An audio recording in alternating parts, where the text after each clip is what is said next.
Here with football head coach Shane Richardson, 2019 signing day for the UNCP football program. Coach, you signed 19 kids, 10 defense, 8 offense, 1 kicker. Just your thoughts on the overall class as we move into this interview, and how pleased you are coming out of signing day. Yeah, I really like our class. I think sitting here about 10 days ago, it didn't quite look this way, and we were kind of, thinking about, okay, what do we need to do here, kind of coming down the wire, and it really came together well in the last week or so. And I think there's just a lot of guys in this class that really took a chance, and I don't say that in terms of a risk, but more so they took a chance where they want to commit to something, and getting all the information about UNCP and our program, and even given the last couple of years where we're at, they really decided to commit to something because they saw the vision and the future of what can be. And I really am proud of just every guy being able to do that, and I think that's what sticks out to me about them overall.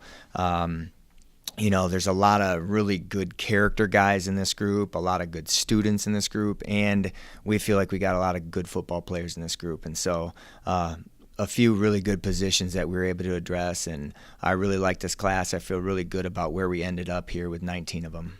Okay. Well, let's talk about maybe some of your targets going into this recruiting season. I know recruiting starts for you in the middle of the last playing season, but what are some of your targets you identified early, and maybe some that came up towards the end that you wanted to address? Yeah, sure. Yeah, I think that's an interesting concept, Todd, where you look at the depth of your team and you try to look at trying to fill your classes in a mature way so that every year you're able to have the depth and you don't have big deficiencies and big holes. And so considering what we've done the last couple classes, I think this year we were able to kind of balance it out a little bit. The DB and receiver groups this year, we really tried to target with those skill positions and try to get some guys that we wanted to sign in those 2 spots. And so I think we were able to do that. And I really think that this DB class, these 5 guys that we signed here today, maybe some of the best that we've had here, and I really feel good about those guys. The receiver group, I think, are at a close second probably. And I think when you look at that, we were talking earlier, but you look on the field from the season and you might say, well, we're not very good at this spot, or we need some help in this area, and this position isn't as good as it can be. Well, you don't necessarily recruit to just fix that right away. And we've got kids in the program that are developing. We've got kids that maybe didn't play last year that were redshirted, that now will have an opportunity to compete going into spring ball. So what we do is we look at this class and just these positions to be able to say, how can it create more competitive depth, and how can it fill each class to where we can get it to a healthy place where each class doesn't just have a bunch of guys that they're losing and we have to fill that with transfers or JC guys right away. And so that's the place where we're trying to get to. So let's hit on your class a little bit. I just want to hit some main areas. The thing that sticks out the most to me right away, you did end up signing a local kid, Josh Williams, out of PURNELL SWETT High School, which is right around the corner. Yeah. Talk about this class is more centralized, and I'll bring in the Cumberland County kids. Cumberland County kids. I mean, that's 6 out of your 19, almost a third of your class came from, and you got the Scotland County kids too. Yep. Or Scotland County kid, but more than a third, almost a half of your class came from locally or in surrounding counties. Sure. And talk about that. That's sort of the way the roots of this program were built, and now you've returned to it this year and sort of got the best of the best in the area as well. Yeah, absolutely. When we start this process, it starts right here as close to campus as we can get it, and then we move outward from there. And so I think what you're seeing and what you're talking about there is indicative of how we proceed with our recruiting process. And so to be able to get Josh Williams out of PURNELL SWETT, offensive lineman that has a huge frame and moves well, and I just can't say enough about just just his character and his personality, and I think he's just going to be such a great fit for our team and how we do things. Great grades, I mean, just a guy that we really wanted, and really, really fortunate to be able to have him, and really excited about his opportunity to come here. And then, obviously the Cumberland County guys, I mean, Fayetteville has a lot of talent, and we wanted to make sure that we didn't overlook anybody there that was going to really help our football team. And so I think we got the guys in the close proximity that we wanted, and you're going to see it here with those 6 guys. Let's talk about, we saw last year you reaching down in the Myrtle Beach area into South Carolina last year and signed some kids last year, but this year you reached the other direction, went into Virginia and got a couple of kids out of there with the NC Promise, and I'm sure that helps out a lot. How advantageous is it for you now to be able to sort of expand your footprint and get those kids and some of the better kids in the bordering states as well? Well, it is, and I think one thing that maybe people don't realize is that North Carolina is such a heavily recruited state in general for colleges to come in and recruit in. It's the 10th most populated state in the country, and there's a lot of kids here. There's a lot of talent here, and so there's a lot of schools that come in, and there's a lot of schools already in the state. So North Carolina is very heavily populated. We're going to start here, but being able to go into South Carolina, be able to go into Virginia, we want to be able to do that to increase our prospect bank in terms of, when we take a look in December at all their senior film, we had more prospects on the board that we really liked because we were able to expand some of those areas. And, I think you look at South Carolina, I mean, it's where we're located here in southeastern North Carolina. South Carolina is kind of a part of our proximity. I mean, it's just as close to go to Columbia as it is to go to Charlotte. And, when you look at Virginia, you get some of the populated areas up there, the Richmond area and the Tidewater area. That's about a 4-hour drive for us, which, to get to Asheville, North Carolina is about 4 hours. So, we're keeping all of that stuff into consideration, and there's some very good players in both Virginia and South Carolina, and, obviously those are the 2 closest states to us. So we want to try to keep it within reason.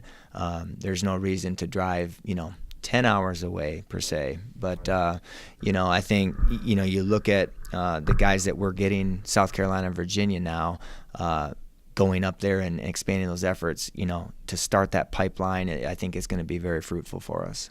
Let's talk about something new for you this year as far as your recruiting pitches go. The fact that we just are an associate member with the Mountain East Conference now will begin play in the Mountain East in 2020. How much did your recruiting pitch change to include that thing, and what were some of the reactions when you told kids, hey, we're going to play in a conference in 2 years, year 2 in the program, you're going to be competing for a conference title? Yeah, I think it's exciting, and to be able to have that as a first-time gesture in terms of introducing that to this class, that was kind of special. And, to be able to play for a conference championship, to be able to be recognized as all-conference players, those types of things I think are really exciting because we haven't had that before. And so, yeah, we were able to talk about that. I don't know that was a main source of, the tool that we use to try to sell who we were and what we're doing, but I think it certainly helps, and I think it's something where now we have an identity, and people can kind of recognize, that we're in the Mountain East, and I think, the more they look into that and the more we become familiar with that, starting in 2020, I think, it'll become a bigger issue and something that's more important. Okay. Let's talk about your class. Let's break them down a little bit. As said, 19 players total, 10 defensive, 8 offensive, 1 kicker. Let's sort of mix things up here. Let's start with your kicker. Obviously, it's you have an established kicker, a couple years of experience in here, but talk about the kicker prospect that you did sign and what you see him coming in. Yeah, Hunter Braswell, he's a left-footed kicker punter, okay, and which is unique, right? And so we looked at his film, and his film was fantastic from this year. He's got a very strong leg. He's accurate. One of the things I like most about him is he's so ultra focused on trying to master his craft, and kicking and punting and the technical side of that is something that you really need to work on, and it's repetition and it's skill and it's mechanical, and he's got that mentality to be able to work on that and to be hungry to do that. And so just a very fun prospect to recruit, a guy that committed in his home and was really excited about our place and just confident, and he's just a good little spark plug in his personality, and I think he's going to bring a lot to the kicking game, and he's going to really help us in that area, and I think he has a chance to compete here, even moving into his first year. Obviously taking a step from high school to college is a big step, and we'll see how that plays out, but he has the tools to be able to do that. Another position you signed, just one of, and it gives me the opportunity to move into the defense linebacker position. You just picked up one linebacker. Yeah. Which, you being a linebackers coach, I'm sure you would rather your entire recruiting class be linebackers because you like working with them. But talk about the linebacker, particularly the position coming in, and why it maybe wasn't as big of a concern as defensive back, and talk about McLean and how he fit into your system. Yeah, I think right now we've got 15 linebackers on the roster, and we're meeting right now for skill development sessions, and we got a lot of guys in there that can play and yet still have the opportunity to play, that are young, and so that are very hopeful for that position. So I feel like from just a depth standpoint, we're okay right now, but Lance, I think, brings a big physical presence, and we wanted to really try to focus on that. And, he's a guy that I think moves very well for his size, and, he had a lot of very attractive things about him. And so we didn't need to sign a bunch of those guys, and I think we got the right one. And he was excited to jump on board, and, I think he's going to bring a little bit of a different element. And so we'll see how he's able to grow and work into the mix. And I like our linebacker situation right now, and I think this spring will be really exciting to determine where we're really at, coming out of spring ball. And sort of related to linebackers, but now moving into defensive backs, that some of you don't usually see is two guys on your recruiting class identified as nickel. Sure. Talk about what your thoughts on recruiting your nickel specialist and what you got. Yeah, no, I think that's an interesting question, and one that probably gets overlooked a little bit, but our nickel linebacker is a guy that he's got to be very athletic, and he's also got to be able to come into the core and be physical. And so that takes a very good player, a very well-rounded player, to be able to play that. And with Evan Van Meter and Colin Williams both being signed there, they have the athleticism, they have the physicality, they have the film to show it. They came on campus, they worked out for us, and we loved them. And I think they both just have a great opportunity to work into that position. And here's what typically also happens with that position, Todd, is that position, once you get into a college program and you develop and you grow and you start putting some size on, you can make the transition to potentially move to more of an inside guy in terms of our will linebacker. And so sometimes that evolution of the defense can kind of take place there, and I think that offers an opportunity down the road to see what that looks like. And but I really like both of those guys, and I'm really excited about what that outside linebacker nickel position will look like with them there. Okay, typically a very strong position for this defense, and Coach Black, defensive line. You did go out and recruit 2 more guys for the defensive line. Obviously, you're losing some pretty good talent on the defensive line. So, what were you looking for defensive lineman-wise, and what did you get? Yeah, I think we had 3 seniors that graduated, and then I think from last year's class, we've got a lot of talent that we invested in last year at signing day in the D-line. And you may know better than I do, but I think we signed 7 defensive linemen last year.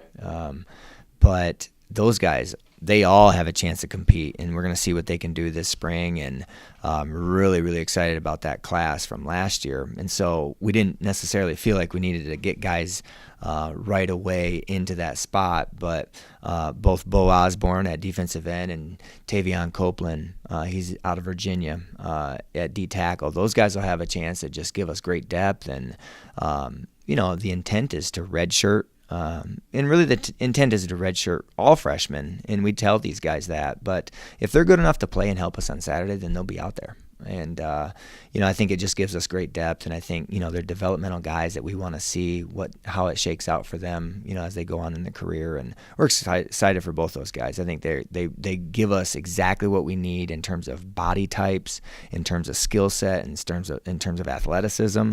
Those two guys are very, very good for us.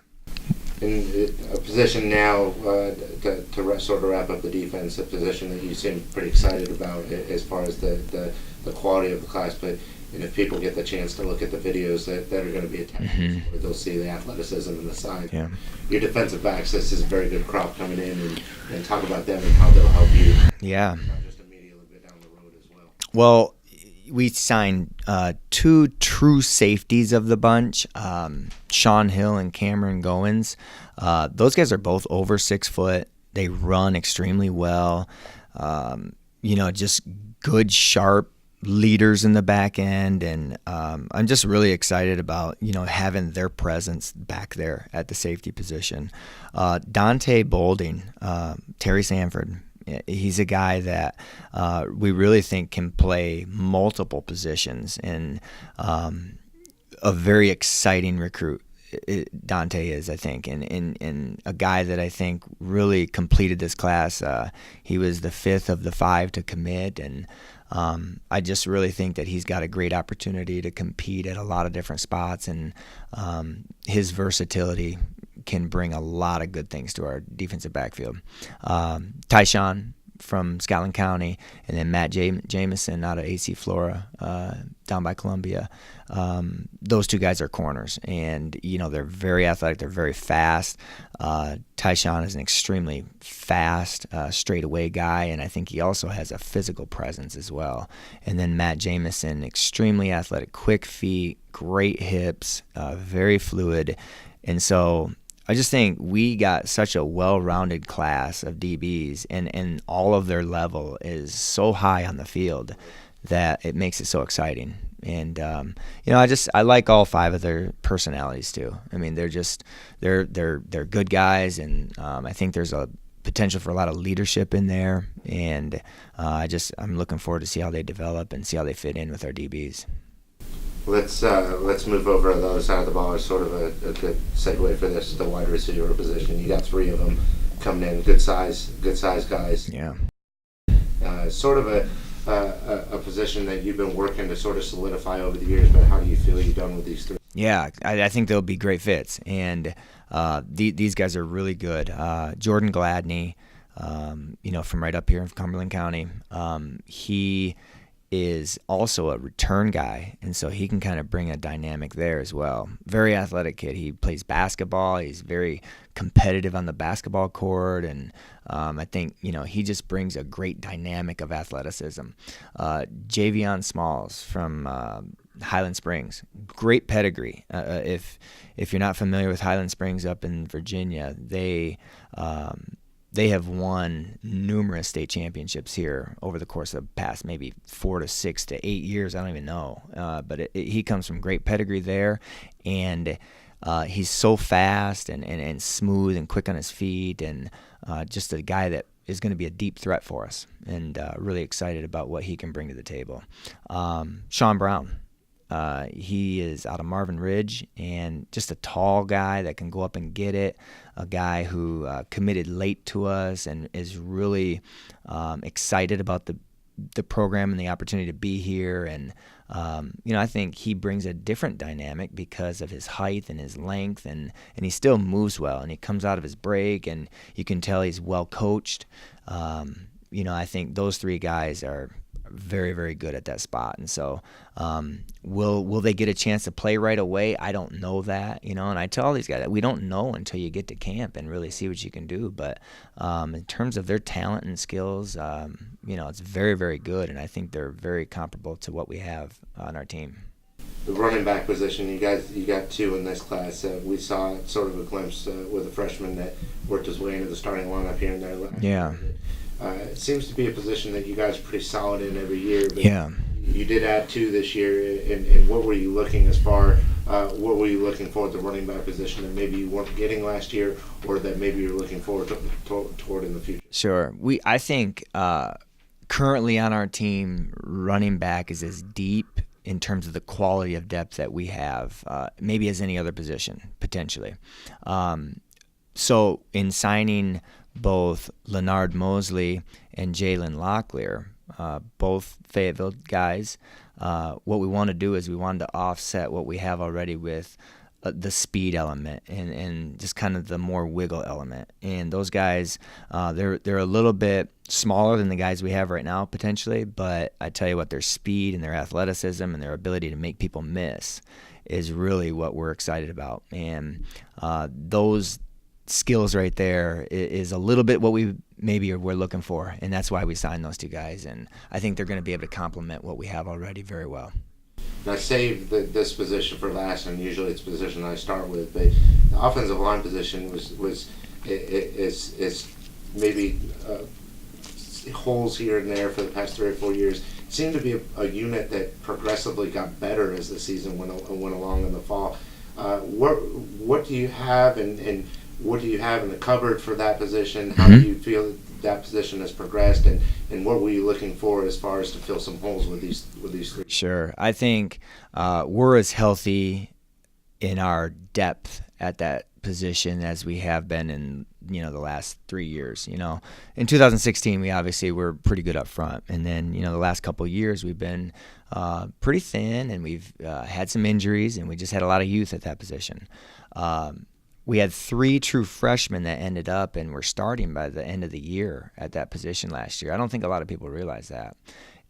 And when you break that down, okay, that's the position that has to absorb and deliver the most physical hits in, play in and play out of every game. And so when you're taking an 18-year-old and putting them up there going against 20, 21, 22-year-old guys that have been in their programs for 3, 4, 5 years, it makes it very difficult, right? And so that's what you're seeing, and yet those guys competed. We were still in some games, and those guys being a year more experienced and stronger and more developed, very excited about that, along with everybody else that, is around them, okay? We've also, got some red shirts that are coming up. We signed, I think, 7 guys out of that position last year as well, and so there's a couple guys that are in the program right now that have a chance to compete that haven't even seen the field that will be really, really good. Okay, so we'll see what they can do this spring. So we're excited to get them in the mix. And hopefully these 3 guys, Josh Williams from PURNELL SWETT, Caleb Fonville from down in Columbus County, and then Ben Willis from right up here in Cumberland County, 71st High School. Those 3 guys hopefully will be development guys for us that we can just, hey, we can redshirt you, we can get you stronger in the weight room, get you accustomed to playing college football, and hopefully you don't have to play until a year at least from now. And so I think that position will be really exciting here as we move forward, and I think we're in a very, very healthy spot with that. Now this is going to be an unfair question because of what we talked about so far in the interview, but I ask you this every year. 19 guys, can you put a number? You don't necessarily have to say the names by any means, but can you put a number on how many you expect to see the field next year? Right. Is it just one of those things, again, that's impossible? Yeah, I wouldn't say it's impossible, right? I would say this, though, from all prior years put together, I would say the prediction would be there's probably 2 to 6 guys that always have a chance. And out of those, I don't think I could tell you that. But I would say that there's always going to be a handful that could potentially be ready. Now, sometimes it's the ones that you don't really count on or think, and they work the hardest from now until August, and they put themselves in that position. Sometimes it's from, a depth or an injury situation where you need a guy to kind of step up and give you a little bit more depth on the roster, throughout the season. So it just depends, and I would just tell you that this class does have the capability to have 2 to 6 guys that could step out on the field. It's just specifically which ones, I don't know that yet. So let's talk about now that we've sort of wrapped up recruiting, with some of the plans for your program for the next few months. I know that you and your coaches and your graduate assistant coaches and everyone involved in the program can sort of maybe take a couple days to sleep in a little bit. But what are some of your plans for the next couple of months? How do you look going into spring ball? What's the health of the team? Mm-hmm. What sort of things are you looking to address going into? Sure. No, I think you bring up a great point, Todd. Our coaches work so hard at recruiting, and the recruiting process is so intense for us. And the way we do it, we really try to focus on investing a lot of time in each of these guys. The recruiting coach will invest a lot of time. The position coach will invest a lot of time. And me as the head coach, I go and I visit all of these guys on their own turf and sit in their homes. And we do it in a way where we want to make sure that from a mental, emotional, physical, and spiritual aspect, these guys know what they're getting into. We know what we're getting. And in that process, it's intense and it becomes exhausting, right? And so now today, official signing day, oh wow, we get to kind of have a sigh of relief and really enjoy the fruits of all that labor. And I think that's exciting, and it's also much needed. I mean, our coaches do need to refresh, and we do need to get back to okay, let's take a couple days here to kind of refocus our attention on coming back to our own team and seeing what we need to do. And so yeah, they have a very flexible schedule until Monday. So it'll be good, though. I mean, they need that, and I think we all need that. And I think, getting back to our players is really fun for us as well. And I really love what's going on in our team right now. We've got a strength and conditioning program right now that's generating a lot of excitement, with a team that I think understands what took place last year and are not happy at all with the results. I think we understand more than ever right now of how important our process is and how important it is to every day be able to prove and to be able to leave no doubt in what we want those results to be at the end of November, December next year. And so we're doing that right now, and I think our coaching staff is really excited to get back involved with our positions and doing that. We'll start skill development here, and what we're doing is we're watching some film with them and having some meeting time with them. We're also getting out on the field and actually going through some position-specific skills and drills and being able to really coach some football things into them, and that's really fun for us. And not that we don't embrace the recruiting process, but being in a car can start to affect your posture a little bit and start to make you feel a little bit worn out. Right? So it's fun to get back out on the field and to really coach our guys and to invest in them and to be able to just have that interaction with them. I mean, we love that. And to do that and now to be involved with kind of the strength and conditioning training of it and seeing the developmental side, these next 4 weeks until we get to spring break will be really important from that aspect.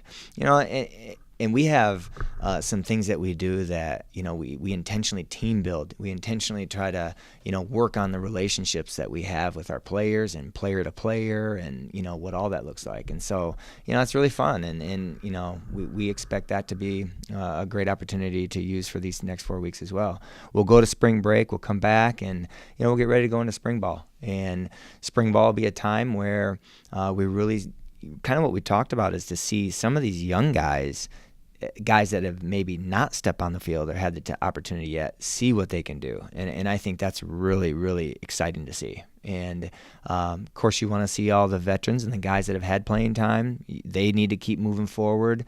I think one of the challenges that maybe we had a year ago that we've really addressed and tried to work on and that we will continue to work on that's ongoing right now is our leadership of our team and being able to get some of those older guys in the mix, getting some of our leaders and captains and guys that know and are learning what it should look like to be able to take the bull by the horn a little bit and teach these younger guys.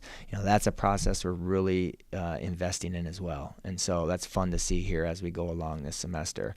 And so, that's kind of what it looks like here. And then typically at the end of April and the beginning of May, we'll start the recruiting process all over again, and that's when we'll get out and identify the seniors for next year, so that a year from now we can, hopefully talk about those guys that we've recruited and signed and that are going to be coming for a year from now. So that's what it looks like, and I mean, I couldn't be more thrilled with these guys that are coming here, these 19 today, and I'm just really excited about the position and the place that our football team's at, and I think we're really looking forward to a great 2019, and getting things back to where I think we all expect them to be, and there's a high standard that we all put on ourselves, and our team's really working hard to try to attain that. Coach, congratulations on signing in. Look forward to talking to you again once spring. Yeah, thanks a lot, Todd. Appreciate it.